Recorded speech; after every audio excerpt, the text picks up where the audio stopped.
Picture this: a cold, damp dungeon, the air thick with the scent of mildew and despair. Chains clink against stone as a figure, once draped in royal finery, now huddles in the shadows, stripped of power and left to rot. But here's the twist: this isn't where their story ends. It's where it begins again. Across the medieval world, prisoners didn't just languish in obscurity. They staged comebacks so audacious, so improbable, that they reshaped kingdoms and left historians stunned. These weren't just escapes, these were resurrections. From the depths of betrayal, these figures clawed their way back to power, turning their captors' triumph into their own ultimate revenge. How did they do it, and what can their stories teach us about the razor's edge between loyalty and survival? Think about the sheer audacity it takes to go from shackles to sovereignty. These weren't just lucky breaks or simple twists of fate. These were masterclasses in cunning, patience, and raw determination. Some played the long game, whispering promises to their jailers until the keys were in their hands. Others turned their imprisonment into a stage, performing humility until the moment came to strike. And then there were those who embraced betrayal so completely that they rewrote the rules of the game itself. Their stories aren't just dusty tales from the past, they're blueprints for resilience, reminders that even in the darkest pits, the human spirit can find a way to rise. So why does this matter to us today? Because the medieval world wasn't so different from our own. Power shifts, alliances crumble, and trust is always a gamble. The lessons these figures left behind about adaptability, about knowing when to bend and when to break, are as relevant now as they were 600 years ago. This isn't just history. It's a survival guide written in the ink of ambition and sealed with the blood of those who refuse to stay down. Over the next minutes, we'll walk the treacherous path from prisoner to power, uncovering the secrets of those who turned their lowest moments into legendary comebacks.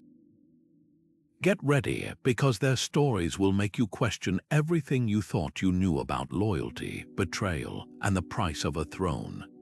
Robert the Bruce's name echoes through history as both a hero and a turncoat, a man who danced on the knife's edge between betrayal and destiny.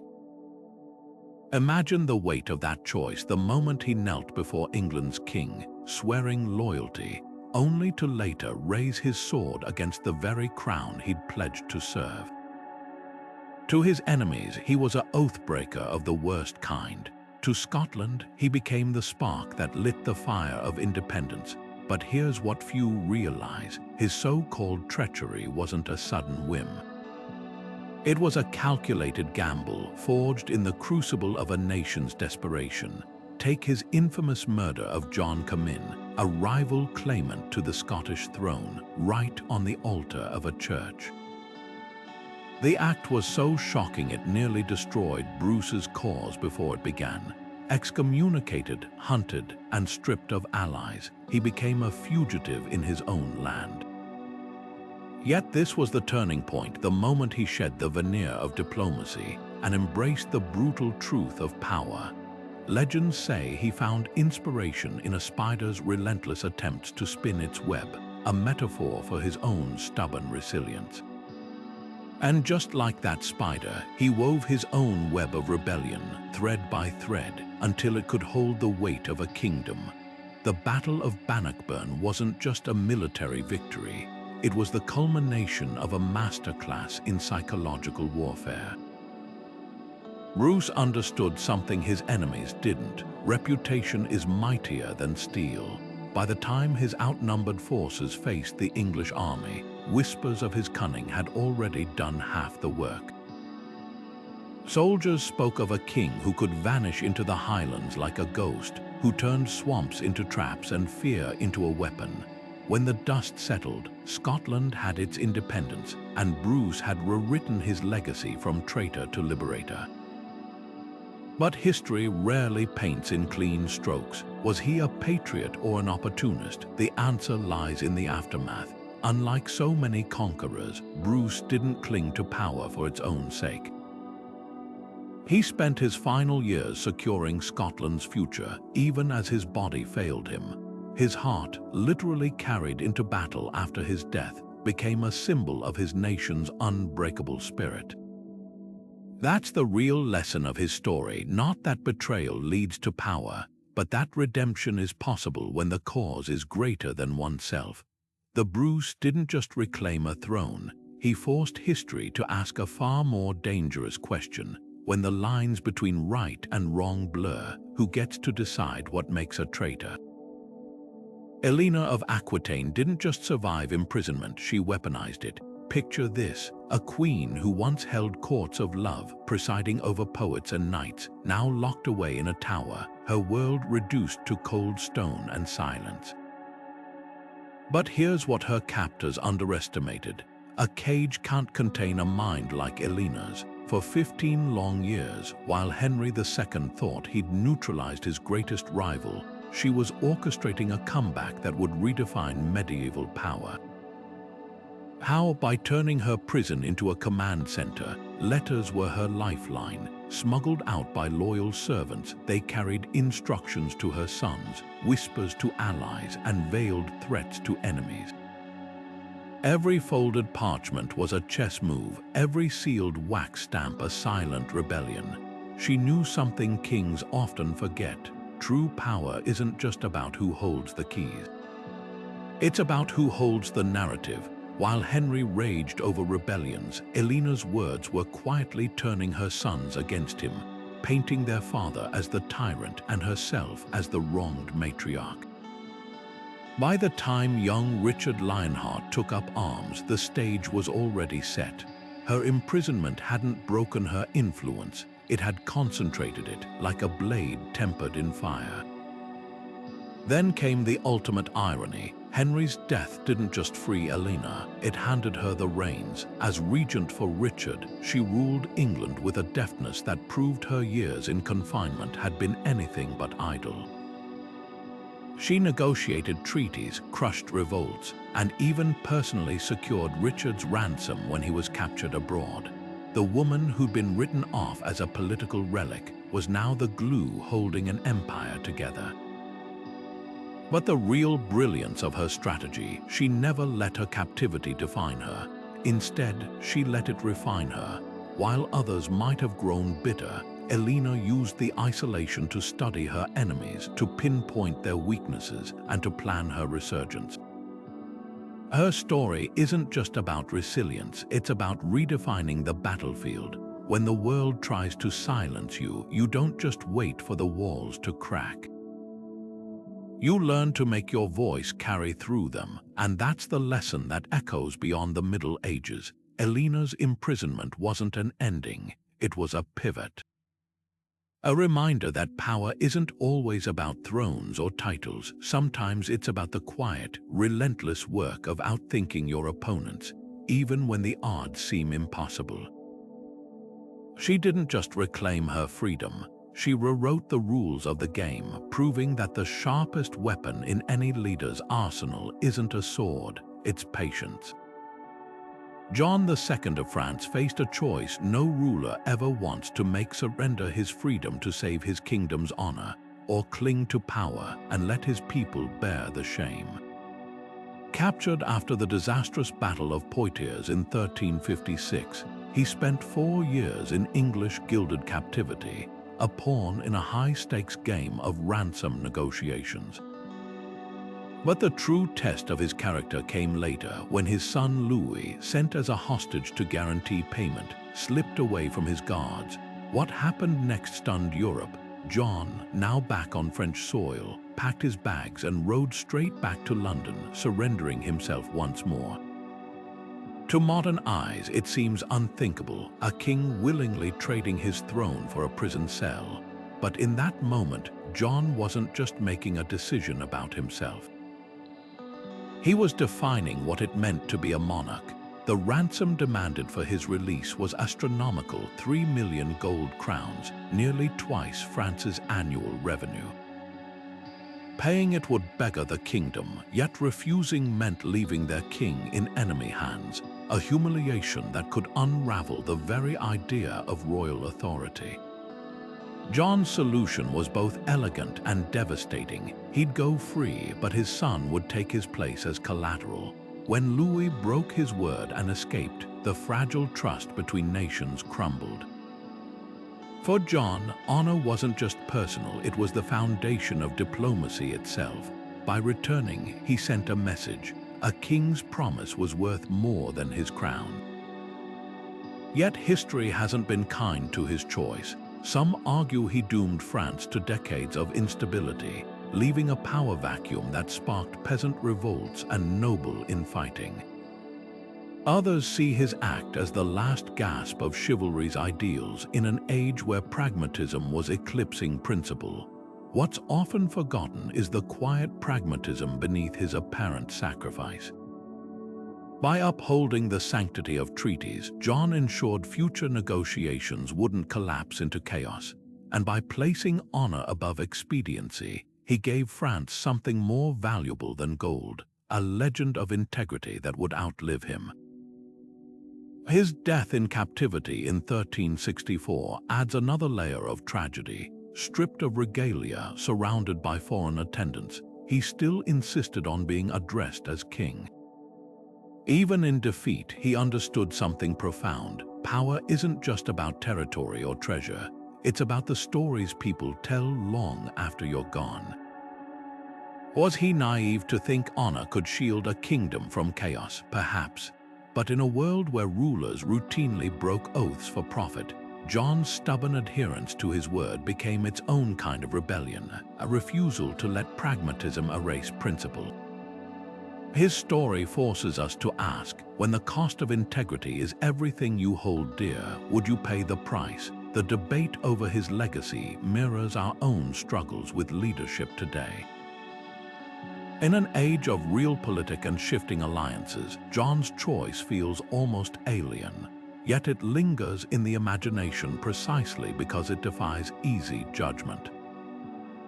There's courage in his consistency, but also a warning about the dangers of ideals untempered by reality.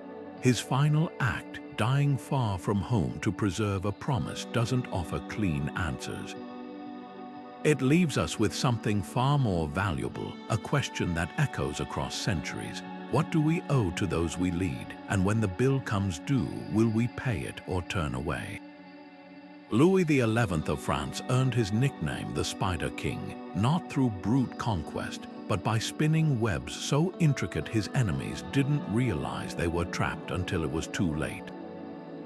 His greatest masterpiece, the downfall of Charles the Bold, the fiery Duke of Burgundy, who once seemed unstoppable. While Charles charged across battlefields, Louis worked in shadows, turning allies into informants and treaties into snares.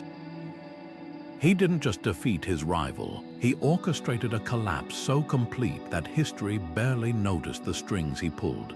Consider the sheer audacity of Louis's strategy. When Charles besieged the Swiss city of Nancy, Louis didn't send armies, he sent whispers. His agents fanned out, convincing mercenaries to abandon Burgundy's cause and bribing bankers to freeze Charles's loans.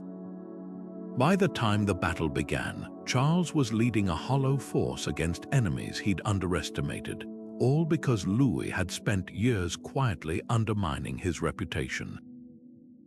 The result, Charles fell in the snow, his body so mutilated it was identified only by his manicured nails. A fitting end for a man who'd trusted in strength alone, orchestrated by a king who believed in the power of patience. But Louis's genius wasn't just in breaking rivals, it was in surviving his own near disasters. Decades earlier, he'd been the one on the run, exiled from court after a failed rebellion against his father. That humiliation taught him a lesson he'd never forget. Power isn't won in grand gestures, but in the quiet accumulation of leverage. As king, He turned his court into a nerve center of espionage, employing everything from coded letters to staged chance encounters. One cardinal, caught plotting against him, found his pillow stuffed with incriminating documents overnight. Louis's way of saying, "I know everything." What's chilling is how modern his tactics feel.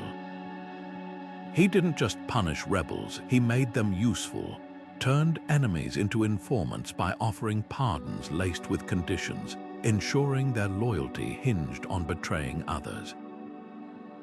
When the Duke of Nemours conspired against him, Louis didn't order an execution. He leaked the plot to Nemours' allies, letting them dismantle their own faction in a panic. The lesson: true control doesn't come from fear alone, but from making your opponents complicit in their own defeat. Yet for all his cunning, Louis's reign holds a paradox. The same tactics that secured his throne also sowed distrust so deep it crippled France's nobility for generations. His reliance on deception left a legacy where no oath felt binding, no alliance safe. In outplaying everyone, he created a world where no one dared to trust, including his own son, who'd later rebel against him. The Spider King's greatest trap might have been the one he set for himself. So where does that leave us? Louis's story isn't just a medieval thriller. It's a masterclass in the double-edged nature of manipulation. He proved that brains can outmaneuver brawn, that patience can topple the mightiest foes. But he also showed that a throne built on webs needs constant mending. The question isn't whether his methods worked, but at what cost, because in the end, even the cleverest spider can't control how history remembers the stickiness of its silk. The fall of the Knights Templar reads like a medieval thriller, an order so powerful they rivaled kings, reduced to ashes in a single bloody purge. Picture their grand preceptories, once bustling with armored monks and chests of gold, now echoing with the scrape of royal officials tallying confiscated treasure. On Friday, the 13th of October 1307, King Philip IV of France struck with chilling precision. Hundreds of Templars awoke to royal guards hammering at their doors, dragged from their beds on charges so outlandish they defied belief: heresy, blasphemy, even worshipping a mysterious head called Baphomet. But behind the shock of these accusations lay something far more pragmatic: a king drowning in debt, eyeing the vast wealth of the very knights who'd once financed his wars. What followed was a masterclass in political theater. Under torture, even the order's highest leaders confessed to crimes they'd likely never committed. Grand Master Jacques de Molay, broken by years of imprisonment, publicly admitted to spitting on the cross, only to recant once the flames licked at his feet during his execution in 1314. His final curse, legend claims, summoned both Philip and the Pope to meet him before God within a year. Whether by coincidence or chilling prophecy, both men were dead within months. Yet the true tragedy wasn't in the flames, but in the speed with which the Templars' centuries of service were erased. These weren't just soldiers, they'd been Europe's first international bankers, safeguarding pilgrims' wealth across continents. Their network of commanderies formed an early prototype of globalization until trust became their Achilles' heel. Here's what most accounts miss: the Templars didn't go quietly. While many perished, others vanished into the shadows, their fate fueling conspiracy theories for centuries. Some historians believe a fleet of Templar ships slipped away from La Rochelle with their treasure before the arrests, possibly seeding secret societies that endure today. Whether fact or folklore, these escape stories reveal a deeper truth: power doesn't die when institutions fall. It migrates. Like embers scattered from a bonfire, the Templars' influence may have ignited new movements in places royal hands couldn't reach. The real question isn't whether they were guilty, but why their downfall still captivates us. Perhaps it's the stark reminder that no institution, no matter how mighty, is immune to the whims of those who covet its power. Or maybe it's the lingering doubt, the sense that history is written by the victors, and the Templars never got to tell their side. Their legacy whispers a warning across the centuries. When rulers need scapegoats, even the holiest shields can be shattered. And sometimes the most enduring power isn't in gold or swords, but in the stories that refuse to fade. Joan of Arc's story burns brighter than most, a teenage girl who heard saints in the whispering wind, who pulled France from the brink of collapse only to be sold out by the very men she'd saved. Imagine the gut-wrenching twist. One moment, she's leading charges in armor custom made for her slight frame. The next, she's shackled in a Rouen prison, listening as the English and their Burgundian allies haggle over her price. But here's what chills the blood. It wasn't just her enemies who betrayed her. The French court, the same nobles who'd cheered her victories, quietly withdrew their support when she became inconvenient. Why? Because Joan was a living contradiction to everything they understood about power. A peasant girl commanding armies, a woman claiming direct divine guidance. That wasn't just unusual, it was dangerous. Her trial was a masterclass in political theater. The charges heresy, cross-dressing, witchcraft were flimsy pretexts. The real crime was her audacity. She'd bypassed the church's monopoly on holy revelation, the king's monopoly on authority, and the aristocracy's monopoly on war. In a world where power flowed through rigid channels, Joan was a wildfire. Even her celestial voices unnerved the clergy. What if others started hearing them too? So they did what institutions do when threatened. They erased her. The trial transcripts reveal the agony of her interrogators, twisting her answers, trapping her in theological knots. When Joan, exhausted and illiterate, signed a confession she couldn't even read, it wasn't justice. It was elimination. Yet the fire they tried to extinguish at the stake in 1431 only grew hotter. Her executioners thought ashes would silence her legacy. They were wrong. Within years, the French court, now safely distanced from her demise, began rehabilitating her image. The same king who'd abandoned her launched a posthumous retrial, declaring her innocent. Why the about-face? Because Joan's story had become too potent to discard. Her martyrdom was a weapon to wield against the English, a symbol to unite a fractured nation. Centuries later, the church that condemned her would canonize her, folding her rebellion into orthodoxy. The brilliance and tragedy of Joan's story lies in its layers. She wasn't just betrayed, she was outmaneuvered by the very system she'd trusted. Her allies didn't turn on her because they doubted her miracles. They turned because those miracles worked too well. In the end, Joan's greatest threat wasn't her failure, it was her success. She proved that divine favor could bypass popes and kings, that a girl with no bloodline could alter the fate of empires. That's a revelation power structures can't afford to let stand. So what does her arc teach us? That heroes are often safest once they're symbols, not people. Alive, Joan was a problem. Dead, she could be shaped, sanitized, made useful. Her canonization in 1920 wasn't just absolution. It was the final act of co-opting her rebellion. The church didn't just forgive her, it absorbed her, and that's the cruelest twist of all. The girl who refused to kneel now kneels forever in stained glass, her radical edges smoothed into sainthood. Joan's legacy isn't just about faith or courage. It's a warning about how easily the world discards those who disrupt its hierarchies, and how quickly it claims them once they're no longer dangerous. Vlad III didn't just rise from captivity, he weaponized it. Picture a boy of 12, ripped from his homeland and delivered to the court of the Ottoman Sultan, where every smile hid a blade and every lesson came with a price. This wasn't just imprisonment, it was an education in terror. the Ottomans called it Devshirm, the gathering of young nobles to ensure their father's loyalty. But for Vlad, it became something far darker, a masterclass in the art of control. By the time he returned to Wallachia, he didn't just speak Turkish, he'd internalized the empire's most ruthless tactics.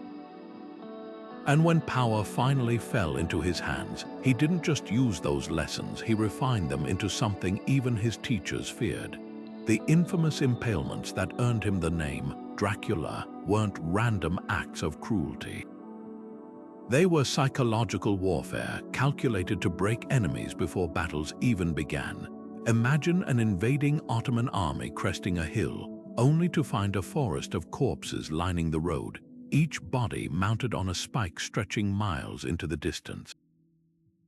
The message was unmistakable. This is what defiance costs. To modern eyes, it's monstrous. But in the 15th century, where survival hinged on reputation, Vlad understood something his critics didn't fear could be a shield. By making his name synonymous with unspeakable vengeance, he turned his small principality into a place invaders avoided at all costs. Yet the question lingers, was this brutality trauma or strategy? The boy who'd been a hostage became the man who refused to ever feel powerless again. His reign saw not just impalements but cunning traps, like the golden feast tables he set for beggars, only to burn them alive afterward, ensuring no one would ever exploit his generosity. Some historians argue these were the actions of a paranoid mind, twisted by years of captivity. Others point to the cold logic beneath the horror. In a land squeezed between Ottoman and Hungarian empires, extreme measures were the only way to survive. The contradictions don't end there. This same prince who impaled thousands also built churches and enforced harsh laws against theft, creating odd pockets of order amid the bloodshed. Foreign merchants wrote of leaving purses unattended in his capital, knowing no one would dare steal under his watch. It's as if he compartmentalized cruelty, wielding it like a scalpel rather than a club. Even his most infamous act, impaling 20,000 Ottomans after a single battle, served a strategic purpose. The Sultan's own chronicler admitted the sight made his army retreat, sparing Wallachia for years. But history judges rulers by their aftermath, and here Vlad's legacy fractures. His death in 1476, ambushed by his own nobles, revealed the flaw in his methods. A reign built on terror leaves no loyal heirs, only eager replacements. The Ottomans, whom he'd held at bay, swallowed Wallachia within decades, yet his name endured, morphing from a warning into legend. Bram Stoker's fictional vampire would later eclipse the real man, but the core truth remained. Vlad Dracula proved that in the calculus of medieval power, mercy was often the riskier choice. The debate over his actions mirrors our own struggles with justice and security today. How far is too far when survival's at stake? Can brutality ever be justified as defense? Vlad's story offers no easy answers, only a chilling reminder that the line between monster and protector often depends on who's holding the pen. His greatest legacy might be the discomfort he forces upon us, the realization that in the right circumstances, even the darkest tactics can look like pragmatism. And that's a thought far more unsettling than any vampire tale. Richard the Lionheart's legend paints him as the Golden King, the warrior who defied Saladin and became the heartbeat of the Third Crusade. But history's most revealing chapters often unfold off the battlefield. Picture this: December 1192, a fog-shrouded road near Vienna. Richard, traveling incognito after abandoning his army in the Holy Land, is recognized by a tavern keeper who spots a ring fit for a king. Within hours, he's shackled in Duke Leopold of Austria's dungeon, his freedom bartered like merchants' goods.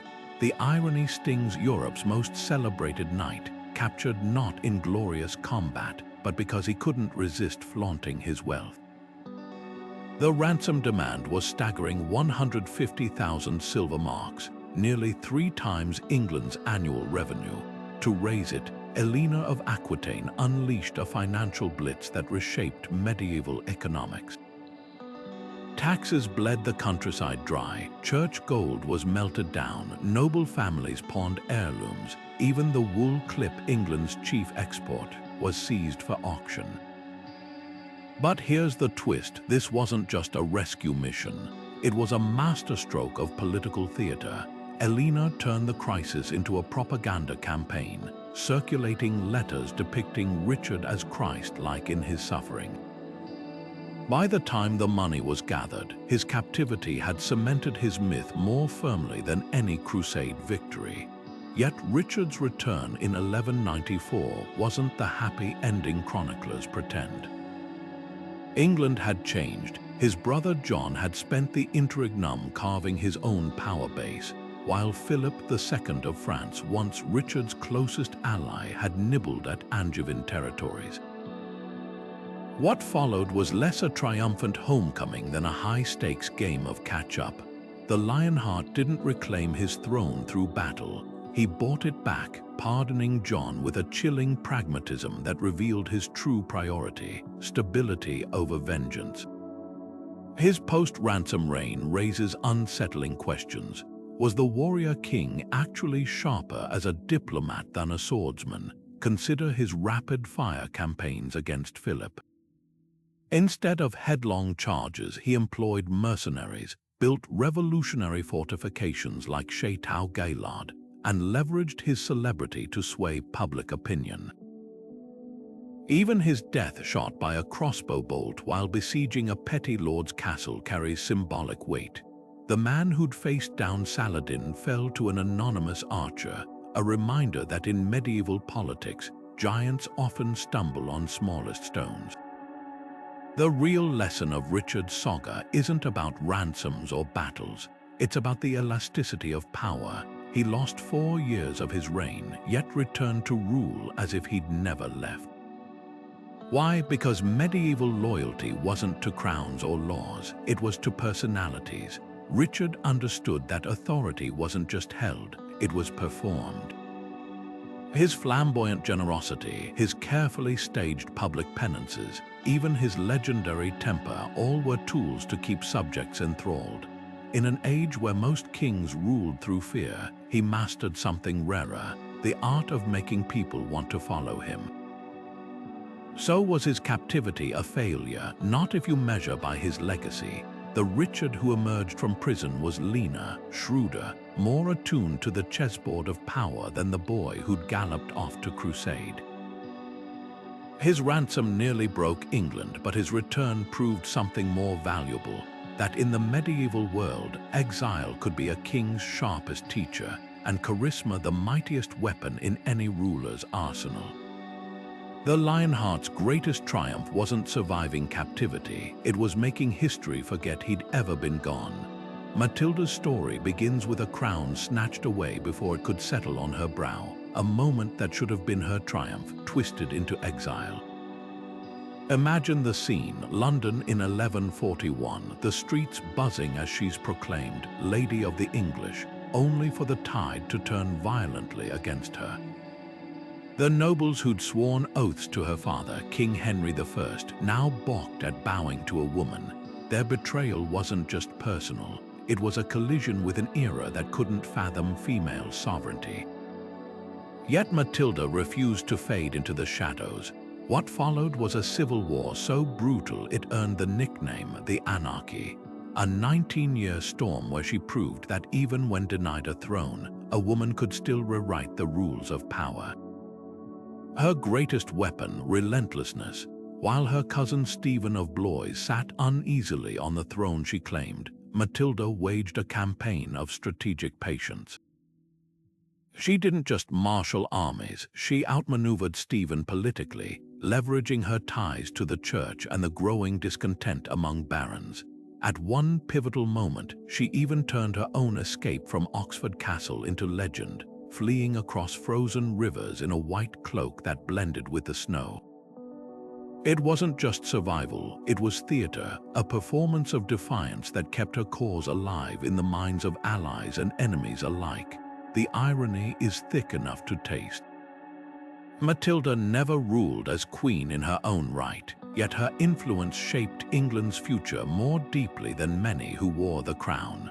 Her son Henry II, forged in the crucible of her struggle, would become one of England's most formidable kings, the architect of legal reforms that still echo today. But here's the twist: Henry's successors were Matilda's revenge. She spent her later years advising him, ensuring her vision of governance lived on through his reign. In a world that denied her the title of queen, she became the power behind the throne, proving that legacy isn't always about the name history remembers you by. What's often overlooked is how Matilda's near miss changed the game for women in power. Her defiance forced a grudging acknowledgement: competence wasn't gendered. Future queens like Elina of Aquitaine and Margaret of Anjou would walk paths Matilda had clawed open, even if full recognition took centuries. The lesson here isn't just about resilience, it's about redefining victory. Matilda didn't lose because she never sat crowned in Westminster. She won by making her son's reign an extension of her will, by forcing a patriarchal system to confront its own contradictions. Her story lingers like a shadow over England's monarchy, a whisper of what might have been. When Mary Tudor finally became England's first acknowledged queen regnant in 1553, she stood on ground Matilda had contested 400 years earlier. The difference: time had eroded some prejudices, but the blueprint for female rule, tenacity, strategic alliances, and the quiet cultivation of heirs bore Matilda's fingerprints. History may have denied her the crown, but it couldn't erase her influence, and perhaps that's the most powerful lesson of all. Sometimes, the battles we don't win still plant the seeds for revolutions we'll never see. Henry VI's reign reads like a slow-motion unraveling, a king born to rule who lacked the one thing medieval power demanded: the will to wield it. Picture a boy of 9 months old, wrapped in regal robes too large for his tiny frame, already burdened with the weight of 2 crowns. England and France had never seen an infant monarch, and the cracks in this fragile system began showing before Henry could even walk. By the time he took control of his own government, the damage was done. His court had fractured into warring factions, his French territories were slipping away, and worst of all, he seemed indifferent to it all. Where other kings saw chessboards, Henry saw only prayer books. The first signs of his mental collapse came in 1453, when he slipped into a catatonic state so profound he couldn't recognize his own son. For over a year, England drifted without a functioning ruler, a vacuum that invited chaos. Nobles who'd waited decades for strong leadership now turned on each other, their private feuds igniting the tinderbox that would become the Wars of the Roses. Yet even when Henry regained his senses, he failed to grasp the urgency. While York and Lancaster sharpened their swords, he founded schools and monasteries, as if piety alone could mend a fracturing kingdom. His brief restoration in 1470 after the Earl of Warwick's rebellion reveals the cruel irony of his fate. The throne was handed back to him like a consolation prize, his authority a thin veneer over the real powers pulling the strings. When Edward IV returned from exile, Henry's second reign lasted mere months. The Tower of London, which had once been his palace, became his prison, and finally his tomb. The official story claims he died of melancholy, but the blood-stained wall near his body told a different tale. What makes Henry's downfall so haunting isn't just his weakness, but how it magnified the flaws of those around him.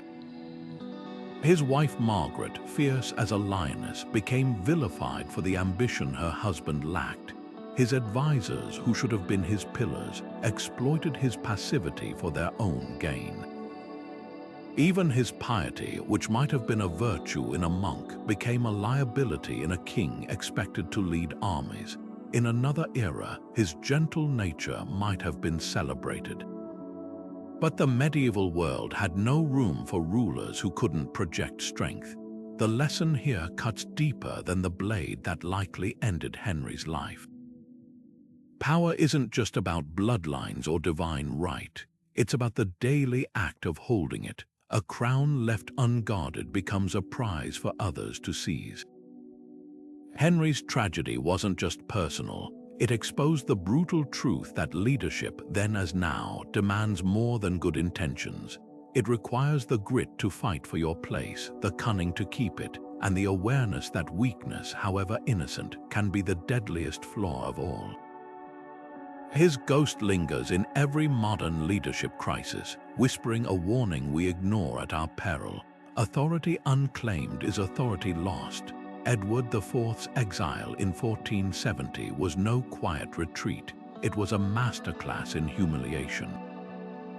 Picture the once mighty Yorkist king, stripped of his crown after the Earl of Warwick's betrayal, scrambling onto a fishing boat bound for Burgundy with nothing but the clothes on his back. The man who'd won thrones at 19 now huddled in foreign courts, begging his brother-in-law Charles the Bold for an army. But here's what his enemies underestimated: defeat didn't break Edward. It sharpened him. Those months in Flanders transformed the charismatic warrior into something far more dangerous, a ruler who'd learned that mercy could be fatal. His return the following spring was anything but guaranteed. Landing with a threadbare force at Ravensbourg, he marched through enemy territory with audacity that bordered on madness. Claiming he sought only his ancestral dukedom, not the crown, he bluffed his way past guarded cities, gathering supporters like a snowball rolling downhill. By the time he reached London, the tide had turned. Warwick, the kingmaker, found the tables brutally reversed when Edward's forces cornered him at Barnet. The mist-shrouded battle ended with Warwick face down in the mud, his famed political scheming no match for Edward's renewed ruthlessness. Tewkesbury sealed the transformation. When Margaret of Anjou's Lancastrian forces made their last stand, Edward didn't just defeat them, he annihilated their hope. The young Prince of Wales, Henry VI's heir, fell in the fighting, or more likely, the aftermath. Henry himself died in the Tower soon after, his melancholy death suspiciously timely. Edward's allies made no apologies. This wasn't just victory, it was political sterilization, cutting down rivals so thoroughly that no Lancastrian challenge could sprout again. Yet the real lesson of Edward's exile lies in what he brought back from Burgundy beyond soldiers. Continental courts had shown him the power of centralized authority, the danger of overmighty nobles like Warwick. His second reign saw a new edge to governance, stripping rebel lands, packing courts with loyalists, and using trade deals to strengthen the crown's purse. The cheerful, pleasure-loving king now kept a ledger of grudges, ensuring no rival could grow strong enough to threaten him again. But ruthlessness has its costs. The same decisiveness that secured his throne alienated former allies. His execution of Clarence, his own brother, for treason in 1478 revealed the paradox of his rule. The king who'd survived by eliminating threats now saw threats everywhere. By the time he died unexpectedly at 40, the realm was stable, but the brittle kind of stability that shatters under pressure. His young sons would pay the price when Richard III's ambition went unchecked, their fate a grim reminder that cutting down every rival leaves no one to guard your legacy.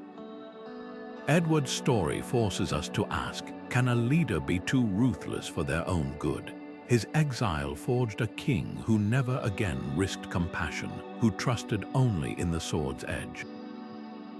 It worked for him, but the hollowness of that victory echoed long after his death, proving that the seeds of future chaos are often sown in the soil of absolute control. The question isn't whether Edward's hardness saved his crown. It's whether any throne is worth winning if the cost is leaving no one to believe in the ruler who sits upon it. Margaret of Anjou didn't just enter the Wars of the Roses, she became its storm. Picture a queen with her back against the wall, her husband Henry VI lost to madness, her infant son's birthright hanging by a thread. While other royals might have retreated into mourning, Margaret grabbed the reins of power with both hands, proving that in medieval politics, maternity could be as fierce as any sword. Her enemies dismissed her as a foreign upstart, a Frenchwoman meddling in English affairs, but they underestimated the ferocity of a mother fighting for her child's future. The turning point came in 1460 when Yorkist forces captured Henry at Northampton. Most queens would have collapsed into helplessness, not Margaret. With Henry's crown in jeopardy, she transformed from consort to general overnight. She raised armies in the north, forged alliances with Scottish lords, and even led charges herself, something unheard of for a medieval queen. At the Battle of Wakefield, her forces slaughtered Richard of York, the rival claimant to the throne, and mounted his head on the gates of York as a grisly trophy. This wasn't just war, it was theatre, a brutal performance meant to shock her enemies into submission. Then came the gamble that defined her legacy, the alliance with the Earl of Warwick, the very man who'd helped depose Henry. On paper, it made sense. Warwick had the soldiers, Margaret had the legitimacy. Together, they could crush Edward IV Yorkist regime. But political marriages are fragile things, built on convenience rather than trust. When Warwick secretly negotiated with Margaret's sworn enemies behind her back, the betrayal cut deep. The so-called kingmaker had played both sides too long, and his double-dealing would cost them everything at the Battle of Tewkesbury, where Margaret's 17-year-old son died on the field. What's chilling is how quickly the world turned its back on her after that loss. Captured and paraded through London like a trophy, she was imprisoned in the Tower, the same fortress where Henry would meet his mysterious end days later. Most would have broken under the weight of such grief, yet even in defeat, Margaret refused to vanish. Ransomed back to France, she spent her final years in poverty, still scheming to restore the Lancastrian line. The fire that had once burned bright now flickered in exile, but it never went out. History has painted her as both villain and victim, a she-wolf who unleashed chaos or a tragic figure crushed by a system that hated ambitious women. The truth, as always, lies in the shadows between. Margaret's greatest flaw wasn't her ruthlessness, it was her inability to see when the cause was lost. Yet that same stubbornness forces us to ask, is there nobility in fighting past the point of reason? Her story doesn't offer easy answers, only the haunting image of a woman who chose to go down swinging rather than kneel. In the end, Margaret of Anjou didn't just lose a war, she redefined what it meant to be a queen, not by winning, but by refusing to accept that she'd ever lost. William Wallace's story isn't just one of rebellion, it's a masterclass in how betrayal can forge a legend. Picture the scene, Scotland in 1305, a land simmering with resentment under English rule. Wallace, a minor noble with no royal blood, emerges from obscurity to rally an army of farmers and clansmen. His victory at Stirling Bridge wasn't just a military upset, it was a spark that lit a fire across the Highlands. But here's the twist, his greatest enemies weren't just the English, they were the very Scots who should have stood beside him. The cracks in Wallace's rebellion began with the very people he fought for. Scotland's nobility, ever calculating, saw him as a blunt instrument useful for stirring chaos, but too unpredictable to trust with real power. When Edward I's forces regrouped, these same nobles melted away, leaving Wallace's ragtag army exposed at Falkirk. The defeat was crushing, but the real betrayal came later. Hunted like an animal, Wallace was finally captured in 1305, delivered to the English by Sir John de Menteith, a Scottish knight who'd once sworn fealty to the cause. The price, 30 pieces of silver, a bitter echo of history's most infamous betrayal. What happened next was theatre of the cruelest kind. Dragged through the streets of London, Wallace stood trial not as a soldier but as an outlaw. His defiance in that courtroom became the stuff of legend. When accused of treason, he countered that he'd never sworn loyalty to England in the first place, a legal loophole that only sealed his fate faster. The execution that followed was designed to erase him from history. Hanged, drawn, and quartered, his body parts sent to the corners of Britain as a warning. But Edward underestimated one thing: the power of a martyr's story. Wallace's legacy thrives in the space between man and myth. Was he a failed revolutionary? By any practical measure, yes. His rebellion lasted barely a year, his tactical victories undone by political naivety. But history doesn't measure influence in battles alone. In death, Wallace became a symbol too potent to ignore. Future kings like Robert the Bruce would invoke his name to legitimize their own rebellions. Poets and bards turned his defiance into a rallying cry. Even his flaws, his temper, his refusal to compromise, were polished into virtues by later generations. The real question isn't whether Wallace succeeded. It's why his failure resonated so deeply. Perhaps because betrayal is a story we all understand. There's something universally compelling about the lone figure standing against impossible odds, abandoned by those he trusted.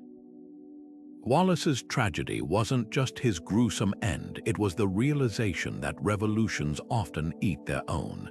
His legend forces us to confront an uncomfortable truth. Sometimes it's not victory that immortalizes a leader, but the willingness to stand firm when everyone else has turned away.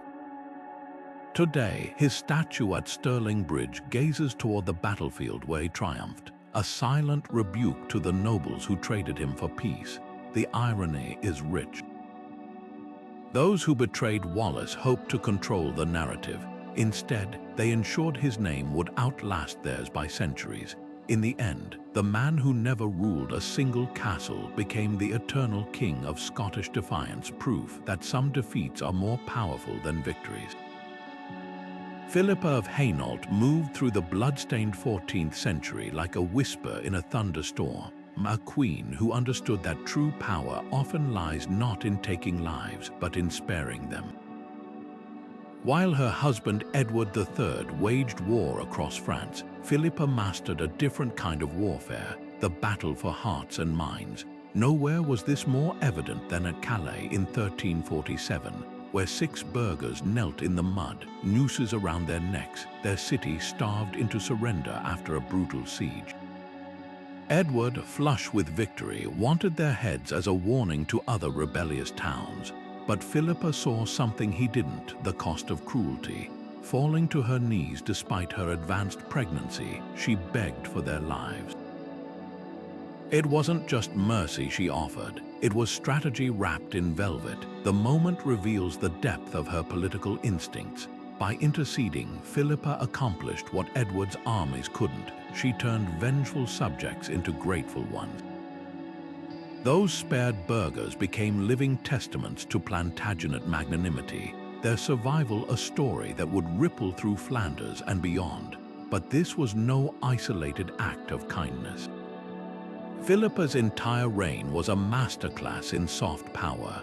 While Edward waged the 100 Years' War, she managed the home front with a deft touch, securing loans from wool merchants, mediating between fractious nobles, and even negotiating with Scottish prisoners after Neville's Cross. Her court became neutral ground where enemies could speak without losing face, a rarity in an age where disputes usually ended at sword point. What's often overlooked is how calculated her compassion was. Take her famous patronage of scholars and artists. By fostering connections with thinkers like Jean Froissart, she didn't just cultivate culture, she shaped the chronicles that would define her family's legacy. When she funded Queen's College at Oxford, it wasn't merely charity, it was an investment in loyal clerics who'd spread favorable narratives across Europe. Even her household appointments were strategic, placing Hainault relatives and allies where they could gently influence policy without provoking English resentment. The brilliance of Philippa's approach lies in its contradictions. A foreign queen in a xenophobic era, she made her otherness an asset rather than a liability. Her continental connections gave Edward diplomatic backchannels, while her reputation for fairness made her a trusted intermediary. When the king's temper flared, nobles knew Philippa's chambers were where petitions might find a gentler ear. She wielded maternity as political theater too. Her 12 children weren't just heirs but living symbols of dynasty stability, often present at key moments to remind fractious lords where their future loyalties should lie. Yet for all her influence, Philippa never overplayed her hand. She understood the boundaries of a consort's power in a world that tolerated female authority only when it stayed veiled. Her interventions were always framed as supplications to Edward's mercy, never as challenges to his sovereignty. That delicate dance, asserting enough agency to matter while never seeming to usurp, was her true masterpiece. When she died in 1369, after decades of quiet kingmaking, even the French mourned. Her legacy whispers a provocative question. In an age remembered for longbows and blood feuds, did Philippa's penchant for mercy ultimately serve England better than Edward's battle lust? The burghers of Calais certainly thought so. Their descendants would later resist French rule with surprising loyalty to the English crown, proof that clemency can build stronger bonds than conquest. Philippa's story reminds us that the medieval world wasn't just shaped by those who took power, but by those who knew how to soften its edges. And sometimes the most revolutionary act isn't defiance, it's knowing precisely when to kneel. Baldwin IV of Jerusalem wore 2 crowns, one of gold, the other of suffering. By 16, his leprosy had stolen his fingers, gnawed at his face, and left him half blind. Most rulers would have crumbled under such torment, but Baldwin turned his affliction into armor. When Saladin's armies massed at the gates, the young king didn't hide his ravaged body. He strapped on his silver mask, mounted his horse, and led the charge at Montjesard. The sight of this spectral figure rallying his troops struck terror into the enemy ranks. Saladin, the greatest strategist of his age, later admitted the leper king was the only foe who ever made him flee the battlefield. But Baldwin's real genius lay not in moments of valor, but in the daily art of ruling through proxies.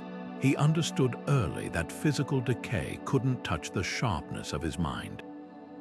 While regents like Raymond of Tripoli handled court affairs, Baldwin orchestrated Jerusalem's defense like a grandmaster playing chess with invisible hands. He turned his weakness into a weapon, letting rivals underestimate him, then outmaneuvering them with sudden surgical strikes. When the traitorous Reynold of Chatillon broke truces and provoked wars, Baldwin didn't execute him, he exiled him to the desert frontier, transforming the reckless knight into a thorn in Saladin's side instead of his own. The leper king's court became a theater of misdirection. Visitors expecting a feeble invalid found instead a ruler who dictated policy while soaking in medicinal baths, his bandaged hands tracing battle plans on the steam-clouded tile. He cultivated rival factions deliberately, ensuring no single noble grew powerful enough to challenge him. Even as his body failed, Baldwin's spies stretched from Damascus to Constantinople, their reports allowing him to anticipate threats long before they materialized. His greatest legacy wasn't any single victory, it was his redefinition of strength. In an era that worshipped martial prowess, Baldwin proved leadership could flow from intellect alone. The kingdom he left at his death in 1185 was fractured yet defiant, its survival a testament to his ability to make every scrap of diminishing resources count. Modern leaders facing crises, whether corporate collapses or personal trials, might glean more from Baldwin's playbook than from 100 healthy kings. Because true power isn't about the body's endurance, but the mind's ability to adapt when every advantage seems lost. The tragedy of Baldwin's story isn't his suffering, it's how few successors learned his lesson. Within 2 years of his death, the kingdom he'd sustained through sheer willpower collapsed at the horns of Hatton. The knights who'd mocked his caution charged headlong into Saladin's trap, their unthinking bravery proving no match for the leper king's cold, calculated wisdom. Baldwin's reign whispers a warning across the centuries. When we mistake vitality for strategy, we risk losing everything to those who understand that real strength often wears the mask of fragility.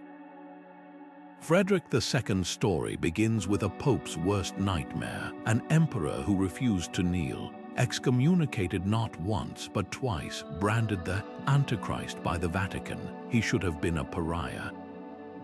Instead, he became the most fascinating ruler of the medieval world. Picture this: a man fluent in 6 languages, debating Arab philosophers over breakfast, drafting revolutionary laws by noon, and leading armies by dusk. While Europe's kings waged war with swords, Frederick fought with ideas. His crime, believing an emperor's authority could rival the church's, and proving it.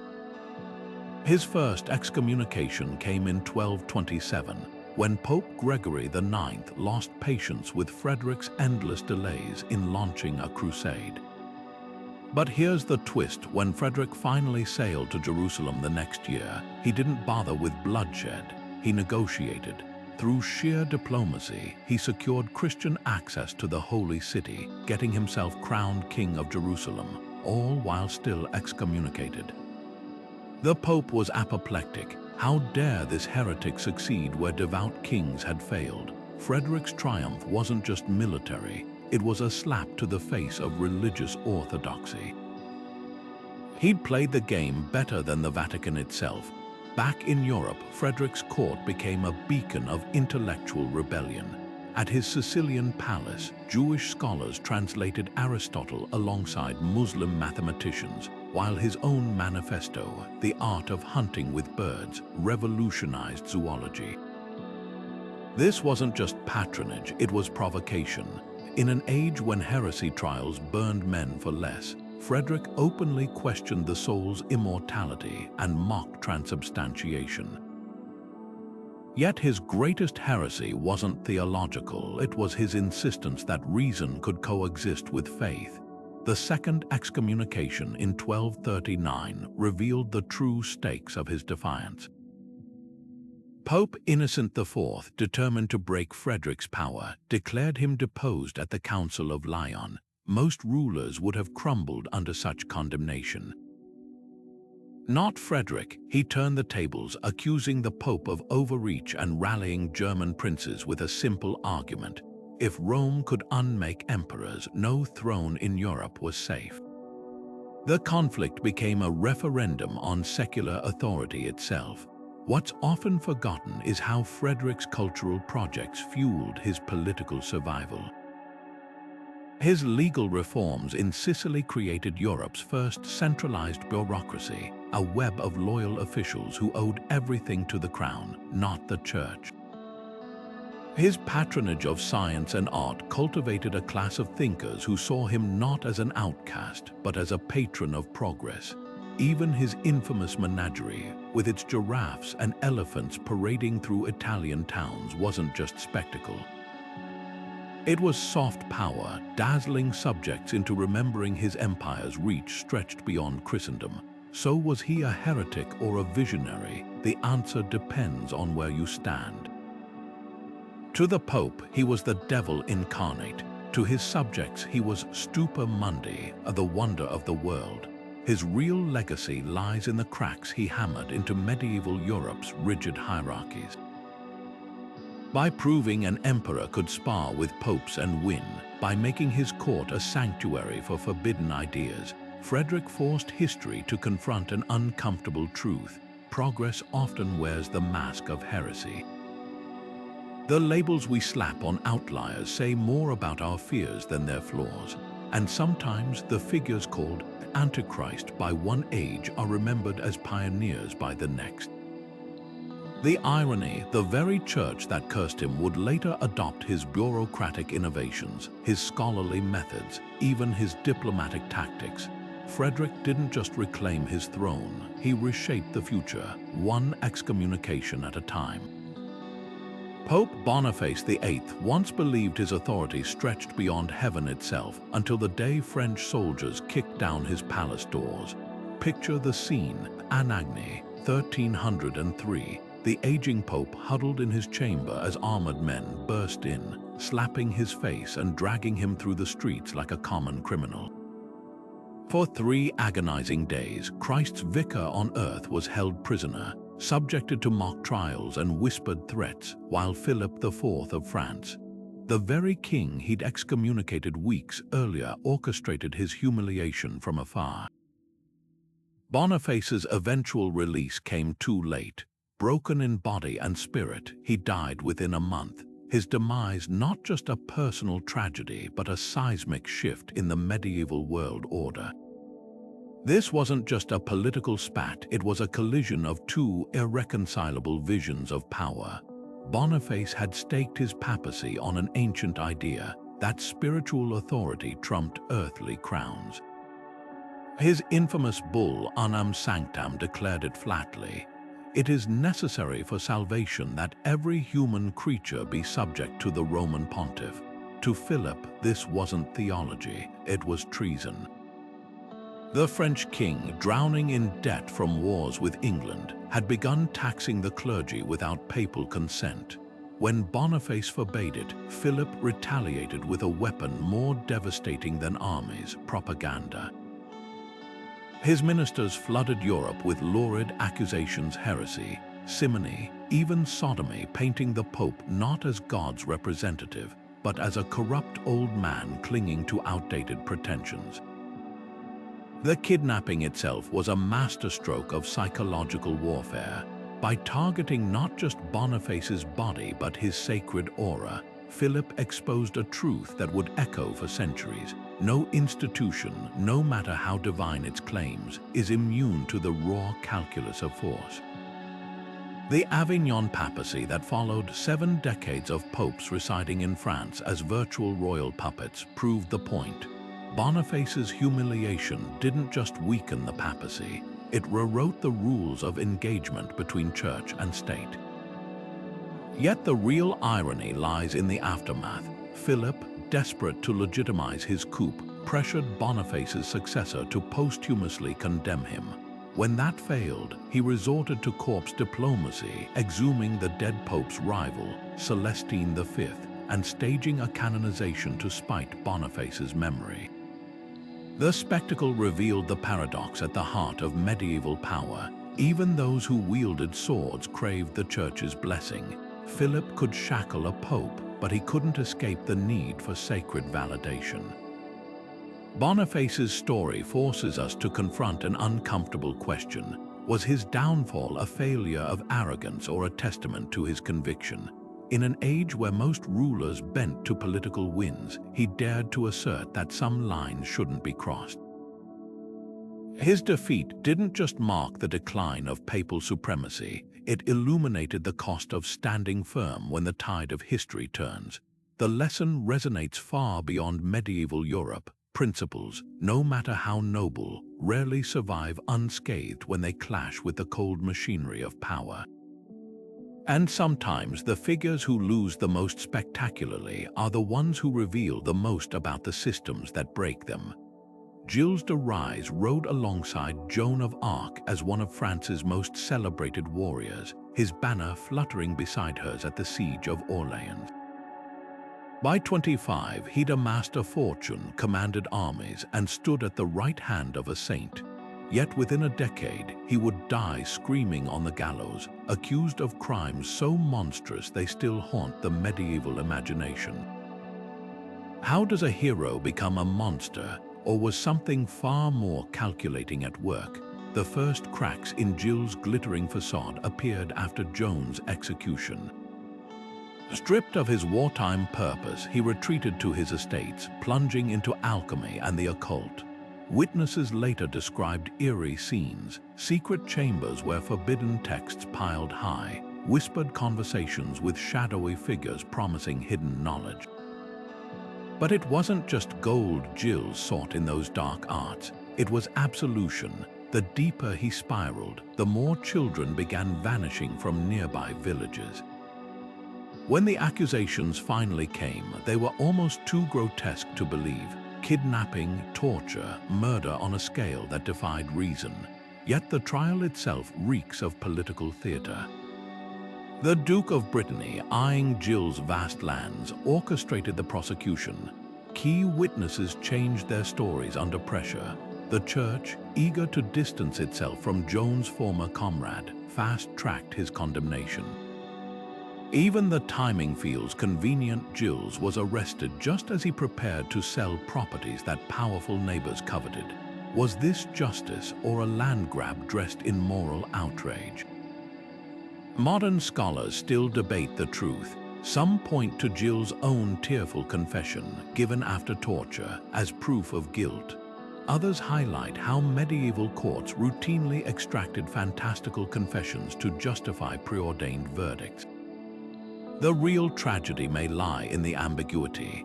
Whether Jill's was a madman or a pawn, his story reveals how easily reputation could be weaponized in an era without forensic science or due process. One day you're a war hero, the next your name becomes shorthand for unspeakable evil. What lingers isn't just the horror, but the speed of the transformation. Jill's fate forces us to ask, does power corrupt, or does it simply reveal what was always there? And in a world where truth was whatever the powerful declared it to be, how many other monsters were made, not born? His final moments begging forgiveness as the flames rose offer no easy answers, only a chilling reminder that in the Middle Ages, the line between legend and villainy was often drawn by those holding the pen. Edward II's reign began with every advantage: a strong father's legacy, a united kingdom, and the promise of prosperity. Yet within 2 decades, he would lose it all, his final moments spent in the damp darkness of Berkeley Castle, awaiting an execution so brutal it became legend. The story of his downfall isn't just about a failed king. It's a masterclass in how favoritism can unravel even the most secure dynasties. At the heart of the disaster stood Piers Gaveston, a knight whose closeness to Edward sparked whispers that slithered from court corridors into open rebellion. The king's lavish gifts of lands and titles to his favorite weren't merely extravagant, they were political dynamite, alienating barons who saw their own influence wither. The noble's patience snapped in 1311 when Gaveston was captured and executed by the Earl of Warwick, his headless body left as a grim message. Edward's grief was paralyzing, but his mistakes weren't over. Enter Hugh Despenser, another favorite whose greed made Gaveston seem tame. Together, they turned the royal court into a kleptocracy, seizing estates and bending laws to enrich their inner circle. By 1320, England simmered with revolt. Even Edward's wife, Isabella of France, once a loyal diplomat, turned against him, forging an alliance with her lover Roger Mortimer and invading England under the pretense of reforming the king's rule. The speed of Edward's collapse was breathtaking. Abandoned by his own son, the future Edward III, he was forced to abdicate in 1327, a humiliating spectacle where he reportedly sobbed as the crown was pried from his hands. But the true horror came weeks later. The official chronicles claimed he died naturally, but few believed it. rumors swirled of a red-hot poker thrust into his bowels, a method calculated to leave no visible marks while ensuring agony. Whether fact or folklore, the symbolism was unmistakable. A king who'd ruled through personal passions met an end as brutal as the resentments he'd ignited. Yet Edward's legacy isn't just a cautionary tale about poor leadership. His deposition marked a turning point in English governance, the first time an anointed monarch was legally removed by parliamentary action. The precedent would haunt his successors, proving that divine right had limits when nobles united against incompetence. Even his son, Edward III, learned the lesson. The young king's first act after seizing power, arresting Mortimer and restoring the legitimacy his father had squandered. The deeper irony lies in Edward's passions outside politics. While contemporaries mocked his love of rowing and thatching hobbies deemed beneath a king, modern eyes might see a man trapped by the expectations of his office. His tragedy wasn't merely personal failure, but the impossibility of reconciling private desires with public duty in an era that demanded kings be both warriors and administrators. The poker's sizzle, real or imagined, became the exclamation point on a reign that asked and answered a brutal question: what happens when a ruler forgets that power, no matter how absolute, is always a shared fiction? His story whispers across centuries, reminding us that authority sustained by loyalty alone is only ever one betrayal away from collapse. Anne Boleyn's story begins like a fairy tale, a knight's daughter catching the eye of a king, her wit and charm outshining even the most polished ladies of the court. But this was no innocent romance. Every glance, every dance, every clever quip was a calculated move in the deadliest game of all, Tudor politics. By the time Henry VIII tore England from the Catholic Church just to marry her, Anne had already rewritten the rules of royal courtship. She didn't just flirt with power, she demanded it, negotiating her position like a seasoned diplomat rather than a smitten maiden. For a fleeting moment, it worked. The crown rested on her brow, the people cheered, and her enemies seethed in silence. Yet less than 3 years after her coronation, that same head would roll into the straw of a tower green scaffold, severed by a French swordsman's blade. How does a queen become a traitor? The answer lies in the shadows of a court where love and death were often the same move. Henry's obsession with Anne wasn't just about passion, it was about legacy. His first wife, Catherine of Aragon, had failed to give him a living son, and Anne promised not just affection but salvation for the Tudor line. When she bore a daughter instead, the whispers began. With each miscarriage that followed, the court's vultures circled closer. Thomas Cromwell, once her ally, saw an opportunity. By aligning with the Seymour faction and feeding Henry's paranoia, he spun a web of accusations so lurid they defied belief. Adultery with 5 men, including her own brother, and plotting the king's death. The evidence, coerced confessions and gossip masquerading as testimony. In truth, Anne's real crime wasn't infidelity, it was losing her usefulness. Henry needed a scapegoat for his failed dynasty, and she was the perfect candidate, ambitious, outspoken, and now inconvenient. The trial was a grotesque parody of justice, presided over by men who stood to gain from her fall, including her own uncle. It lasted less than 3 weeks. No defense witnesses were called. The verdict was decided before the first accusation was spoken. Yet even in those final days, Anne refused to play the meek victim. She sparred with her accusers, joked about the absurdity of the charges, and faced the scaffold with a dignity that unnerved her executioners. Her last words were a masterstroke of irony. "I pray God save the king and send him long to reign over you, for a gentler nor a more merciful prince was there never." The crowd knew better. This wasn't submission, it was satire, delivered with a smile sharp enough to draw blood. What makes Anne's tragedy endure isn't just the brutality of her end, but the way it crystallizes the dangers of ambition in a world that punished women for wielding it.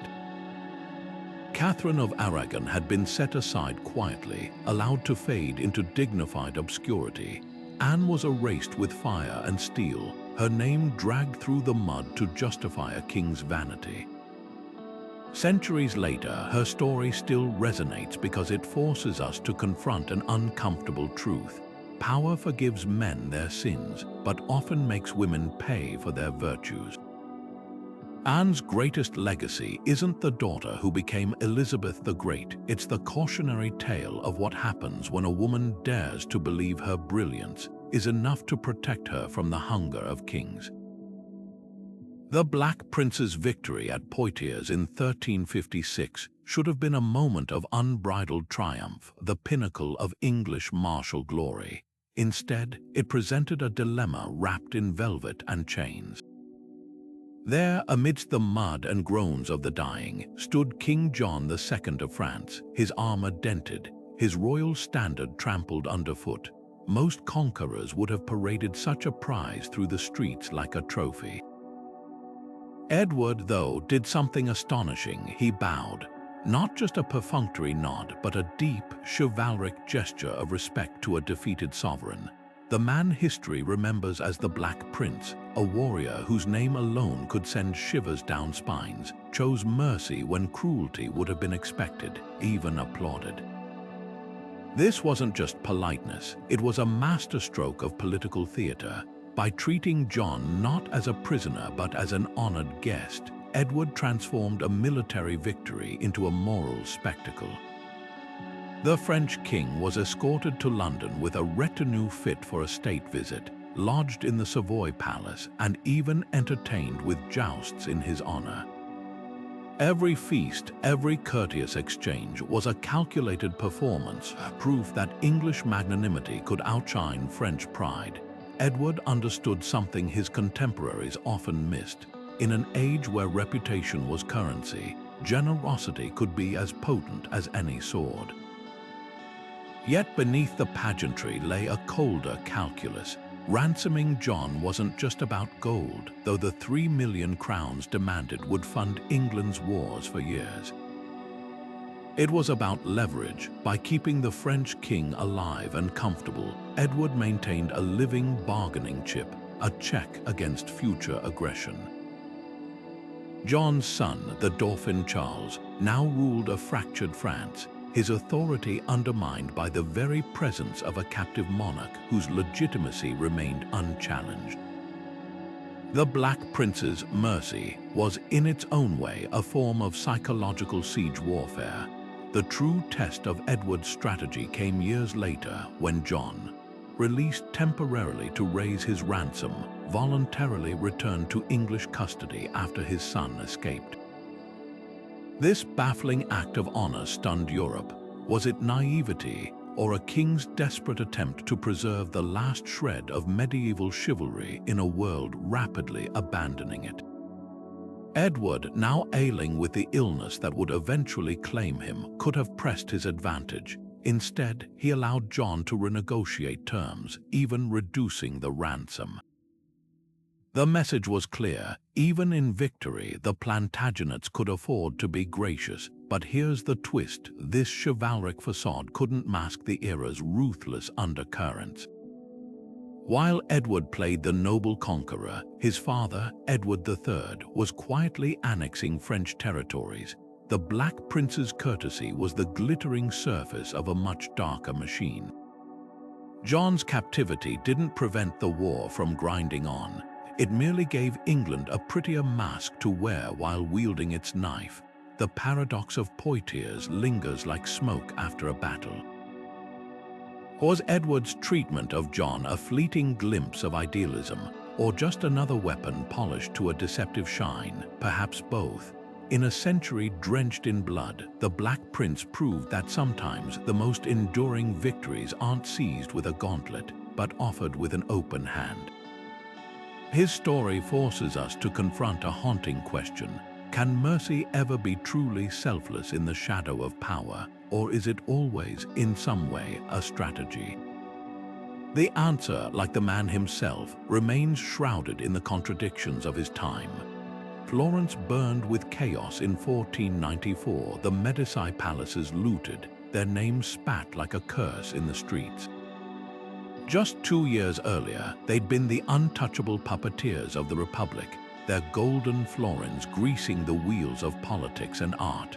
Now, Pirro the Unfortunate had fled like a common criminal, his family's legacy reduced to smoldering ruins. But here's what their enemies failed to grasp. Exiling the Medicis didn't break their power. It forced them to reinvent it. While Florence tore itself apart under the fanatical rule of Savonarola, the family did what they'd always done best. They turned money into a weapon sharper than any sword. The key lay in their sprawling banking network, a web of gold stretching from Rome to Bruges. Unlike noble families who relied on land and titles, the Medicis understood a radical truth: liquidity was leverage. From their exile in Venice and Rome, they quietly funneled loans to cardinals, princes, and even the Holy Roman Emperor. Each ducat was a thread pulled taut, connecting disparate powers back to the Medici name. When Savonarola's regime collapsed under papal pressure and Florentine disillusionment, those threads became lifelines. The family didn't storm the city gates with an army. They bought their way back in, creditor by creditor, favor by favor. Giovanni de' Medici, the future Pope Leo X, epitomized this strategy. While Florence wobbled under weak leadership, he cultivated Rome's elite, using church finances to rebuild the family's influence. By the time his younger brother Giuliano and nephew Lorenzo returned in 1512, the Republic was practically begging for stability, and the Medicis offered it at a price. Their reinstatement wasn't a restoration, it was a hostile takeover disguised as a homecoming. Yet their true masterstroke wasn't just reclaiming power, it was rebranding it. The Medici resurgence coincided with the High Renaissance, and they became its most lavish patrons. Michelangelo, Botticelli, and Raphael didn't just decorate palaces, they laundered the family's image from ruthless bankers to enlightened statesmen. Every fresco of classical virtue, every sculpture of divine beauty whispered a single message: Florence needed the Medicis not just to rule, but to inspire. The lesson here transcends medieval Italy. The family's exile proved that wealth, when deployed with patience, could outmaneuver brute force. Their enemies had seized the city, but they'd never controlled the systems that made it function: the debts, the contracts, the cultural capital. By the time Cosimo I cemented their rule as hereditary dukes in the 1500s, the Medicis had written the playbook for modern power: conquer the economy, and the politics will follow. Their story forces us to ask, when the next revolution comes, will it be fought with bullets or balance sheets? Bela IV of Hungary didn't just lose a war, he watched his kingdom shatter. The Mongol invasion of 1241 wasn't a battle, it was an apocalypse. Fields ran red, cities crumbled into ash, and half his people vanished beneath the hooves of the Golden Horde. When the dust settled, Bela stood amidst the wreckage, crown still on his head but power reduced to a handful of loyal knights and a single fortified island in the Adriatic. Most rulers would have crumbled under the weight of such devastation, but Bela did something radical. He admitted defeat, not surrender, but the kind of clear-eyed acknowledgement that precedes true reinvention. His exile became a laboratory. While Hungarian refugees huddled in Croatian forests, Bela studied Mongol tactics with the intensity of a scholar. He noted how their lightning raids exploited Hungary's outdated defenses, how their feigned retreats lured knights into slaughter. Where others saw only barbarism, Bela recognized a brutal genius and resolved to outthink it. By the time he returned to reclaim his throne, he carried blueprints for a new kind of kingdom.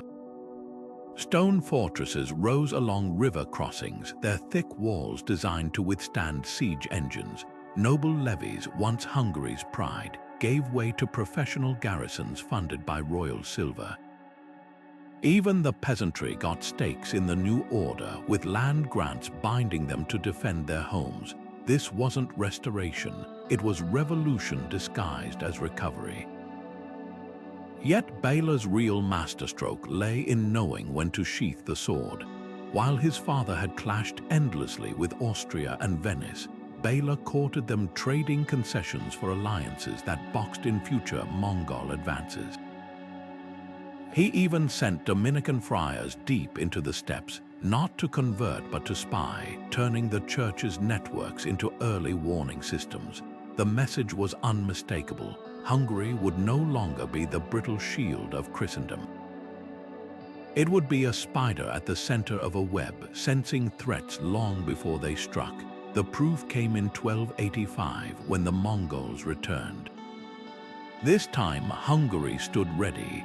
Bela's fortresses slowed their advance while scorched earth tactics starved their horses. Diplomacy kept neighbors from exploiting the chaos. When the invaders finally retreated, it wasn't with looted treasure but empty saddles and gnawing frustration. The kingdom that had nearly vanished now set the standard for medieval defense, a transformation so complete that later kings would treat Bela's reforms as holy writ. But here's the twist: Bela's greatest legacy wasn't his walls or treaties.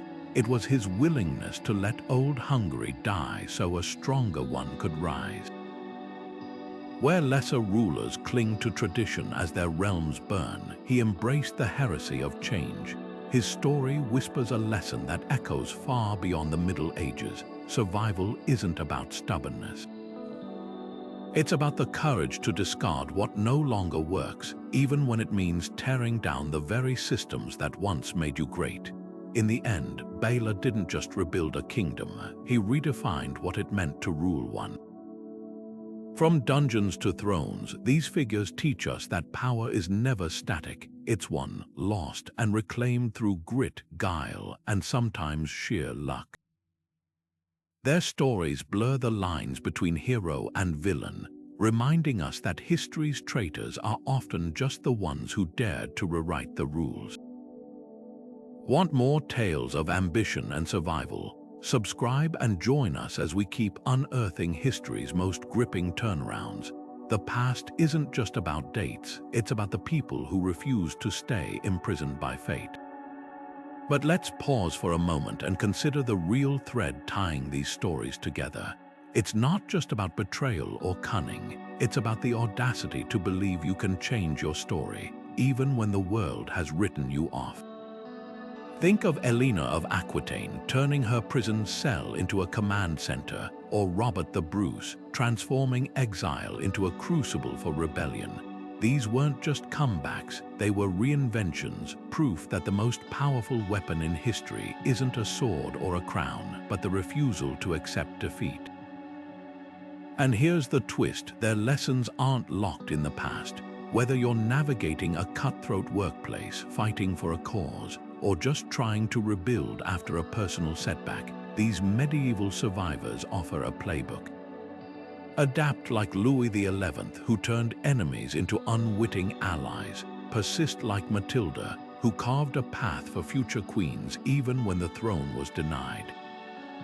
Or like Baldwin IV, find strength in your perceived weaknesses, turning them into tools no one sees coming. So the next time you hit a wall, whether it's made of stone or circumstance, remember, the difference between a dead end and a new beginning often comes down to perspective. History's greatest turnarounds weren't miracles. They were choices made by people who stared into the abyss and decided to build a bridge instead. If these stories resonated with you, don't stop here. Hit that subscribe button and ring the bell, because we're just scratching the surface. From forgotten rebellions to unlikely rises, history is packed with moments that'll make you rethink what's possible. After all, the past isn't just a record of what happened. It's a treasure chest of inspiration, waiting for you to crack it open. Who knows, the next comeback story might be your